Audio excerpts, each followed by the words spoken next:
Hi everybody, it's Az here from HeelvsBabyface with my review of patch 6.2. This is a very important patch indeed for Warlords of Draenor because it really needs to do what patch 5.2 did for Mists of Pandaria, and that is to lock it down, to get rid and stem the flow of people leaving the game with some good, varied, diverse, interesting and engaging content. So does 6.2 do this? Not even close. This is everything that is still wrong with Warlords of Draenor, and it's doing zilch, zip, nada to change that whatsoever. But before any raiders start to panic, don't worry, you're well looked after. In actual fact, that is the only part of the patch which seems to have had any proper TLC put to it. It's very rare that Blizzard muck up a raid and they don't mess this one up either.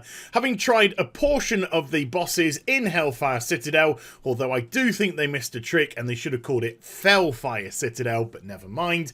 There is no doubt in my mind whatsoever that you're going to have a great experiences. The boss encounters are fun, the actual aesthetic of the place is really cool and eerie, and you're going to have plenty of time until the next content patch to enjoy knocking these bosses down. No, it's not you that I'm worried about, it's just the small matter of everybody else.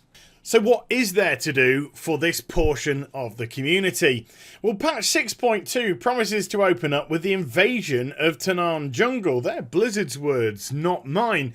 So it's all very confusing when it actually starts off in the northmost tip of Gorgon, where we're sent to return to the Iron Dock, somewhere which was a dungeon for us earlier on in the expansion that we cleared out. Suddenly, the Iron Horde are back and looking to try and escape from it. It makes absolutely no sense whatsoever, but while we're there, we're meant to enlist the help of a shipwright to build the Shipyard onto our garrisons. A piece of content which, when I first heard about it, I was very excited about indeed. The reason why is I thought, here it is. This is the prelude to the High Seas expansion. This is Blizzard's attempt to test out some seafaring combat and see whether or not it works. And if it doesn't work, where tweaks can be made, potentially going into the next X-Pack. So I was massively disappointed when actually it turns out that these beautiful areas, and they are brilliantly crafted by the art department, something which will be a theme of this patch, but of course they've never missed so far in Warlords of Draenor. The art department have been absolutely exemplary. Just turns out to be another command table where you simply drag ships into a hole and then tell them to go about their business. This time, though, for mediocre rewards that take a much longer time to actually get hold of. It's very bizarre indeed. However, though, you do have the chance to have all your ships destroyed if you don't have 100% chance of completing the mission. And if they are destroyed, you have to construct them again from scratch and level them up again from scratch. Something which I can see getting very old very quickly to people who are already a little bit ticked off that this awesome area is simply what they already have in their garrison town hall.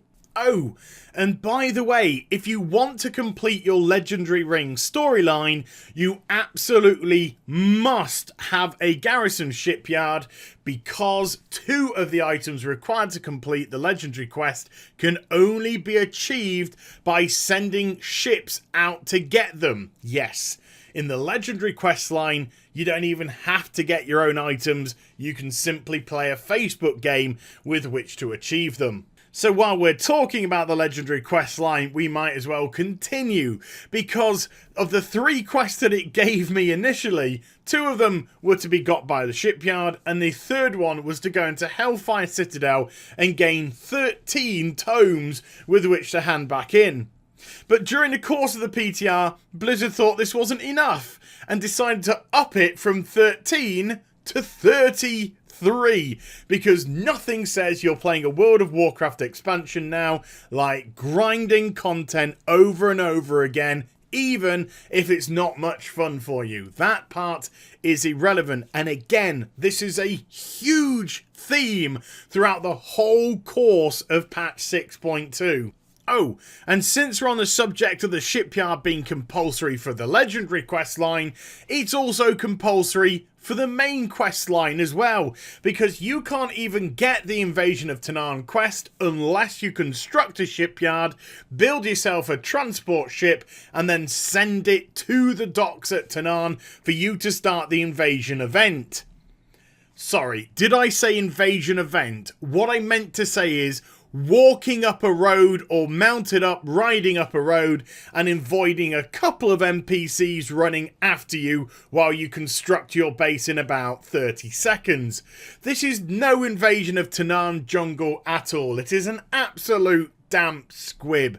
I was really hoping to see all my followers, because isn't that why we constructed the garrison in the first place, to build up an army to invade Tanaan?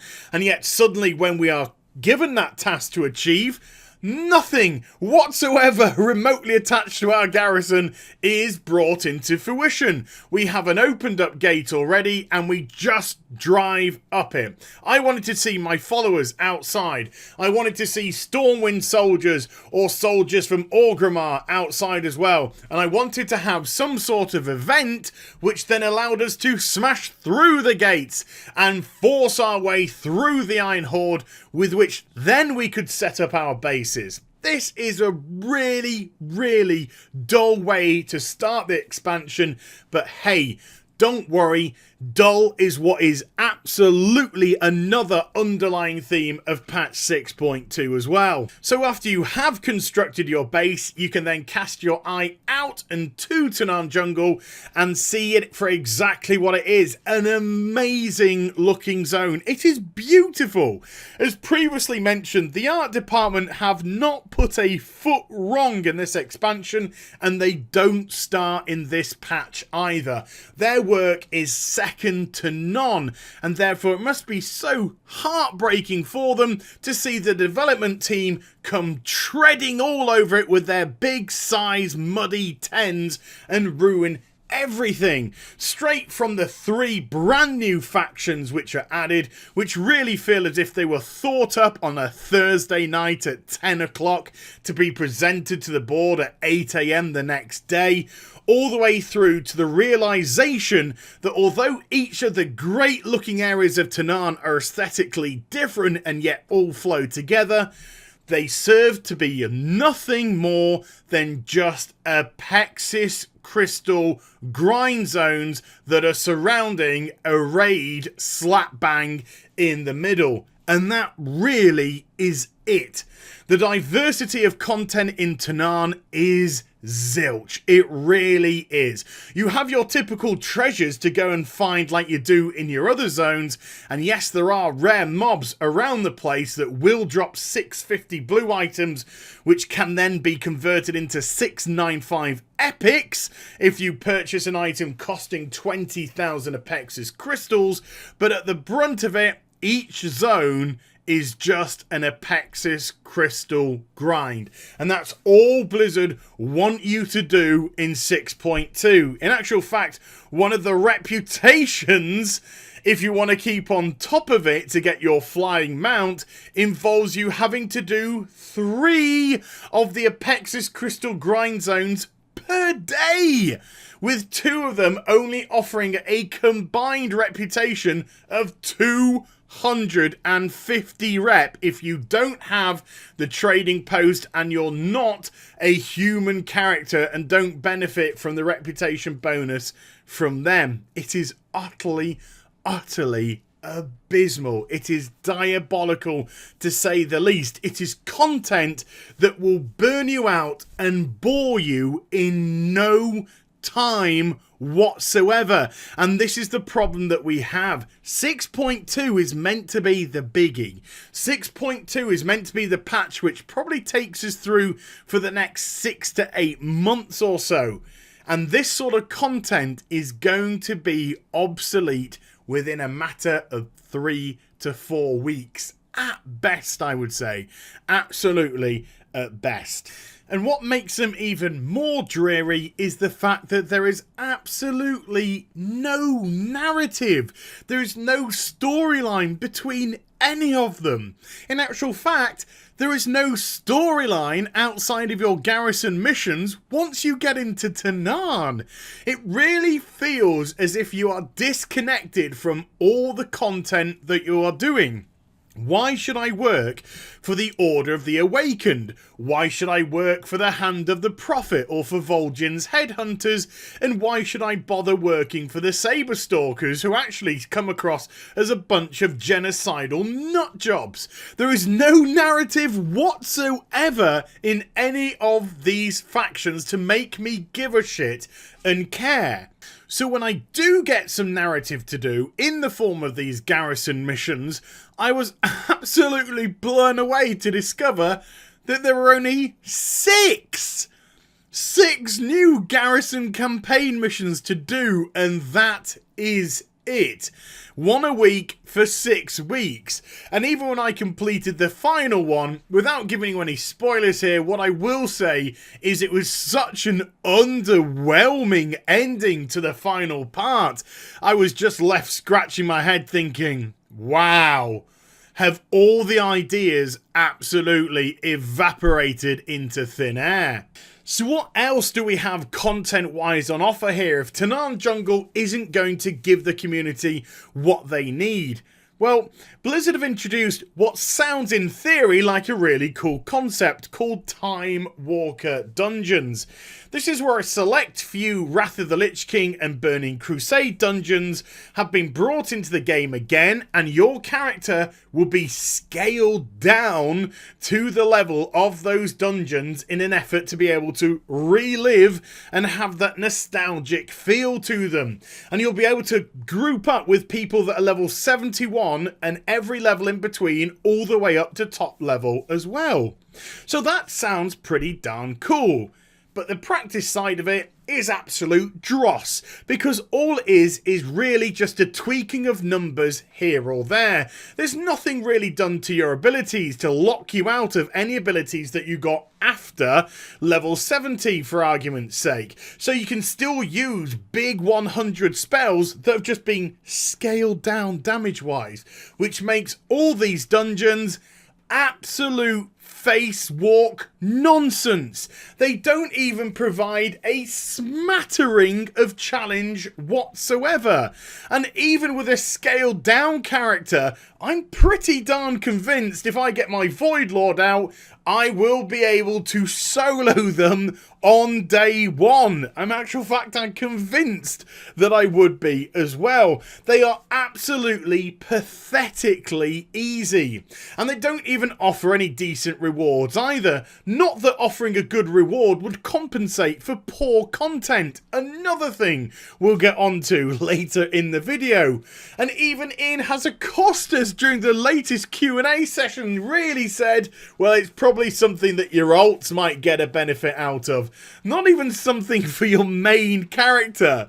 So if the developer of this content is pretty much saying, well, your main character won't get anything out of it, your alts might, then you already know that this content is in terrible trouble of being just absolute trash. Unfortunately, it is just absolute trash. Now, I've got to confess, though, I always thought Time Walker would turn out that way. I always thought it would just be a lazy, scaled-down model, and that's exactly what it was.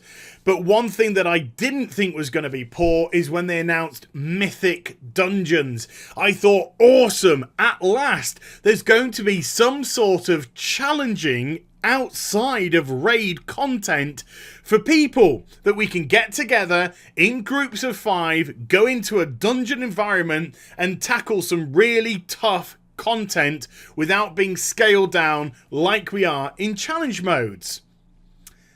Again, Mythic is only the name, and Blizzard have said this now. They've said it's Mythic in name only. Just like in Mr. Pandaria, the dungeons were heroic in name only and were so easy. These mythic dungeons are not difficult at all. If you've already done them and got a good idea of the mechanics of the fight, you're not going to struggle one bit. It's just going to be a slight gear check, and to be perfectly honest with you, even most people now that have had any sort of Blackrock heroic gear are going to be more than geared for them and are not going to find these challenging whatsoever. They give good gear, 685 epics, and the final boss given around 700 or so. But it is again over-incentivizing people for poor, weak content. A massive theme underlying the whole of patch 6.2, which brings us to bonus events. Or, as I like to call it, the over-incentivization of the WoW community to do poor content. Yes, these new bonus events are going to appear once every few days, and they're going to focus on a specific part of the content within the World of Warcraft. Are you sick to the back balls of doing Apexis Crystal dailies? Well, good news. There's now an Apexis Crystal bonus event, which will award you 3 times the amount of Apexis Crystals that you would normally get. Are you sick and tired or not even bothered with running these Time Walker dungeons because they're just face roll absolute drivel that you take nothing from, not even remotely any nostalgia? Good. We're now going to offer you a bonus coin if you complete 5 of them that you can take into Hellfire Citadel Raid and get a free roll that won't interfere with the 3 that you have limited to you each week to get, etc, etc, etc. It picks a different thing, whether it's pet battles or whatnot, and this goes out every few days and keeps on running and keeps on running. It is just over incentivizing the community for doing your poor content, as opposed to doing what you should be doing, Blizzard, which is fixing the poor content. But that, it appears anyway, seems to be too much. PvPers, you too have also been caught up in this over-incentivization as well. Gone are the conquest points from the events, and instead they've been rammed together in a weekly quest simply to kill people by giving you humongous amounts of conquest points if you do that. FYI, there's also a new PvE event, because that's all you get in Ashran nowadays, in the mines that apparently nobody will give a shit about anyway. And also, if you thought you were going to bypass Ashran still because it's terrible, tough tits. You've now been forced to do it by the addition of a chest once a week, which will have epic gear inside of it, forcing you to do it. And there you go. That's how Halinka and crew get you to PvP in WoW. They don't fix how abysmal Ashran is, they just over-incentivize people to go there. Then they can wave their hands in the air and go, huzzahs, it was a success. Loads of people went PvPing in Ashran in 6.2. Whatever makes them sleep at night. Oh, did I say sleep at night? Sorry, they still won't be getting any sleep because 8 months into the expansion, 2 patches into the expansion, and still not a single solitary new battleground, not a single solitary new arena in an expansion that's about savagery that is covered all over the world in arenas. It is absolutely insane and beyond lazy that the PvP people in this expansion haven't bothered to do so. Not only that, but it's massively arrogant considering how epically failing Ashran is still behaving after its 8-month tenure. They should have bit the bullet, put in a couple of new battlegrounds and a couple of new arenas and given their PvP crew at least some choices. But no, just over-incentivize by offering high-end rewards for doing the same shitty content. And it's pretty much the same for professions as well, so you don't have to constantly rely on work orders.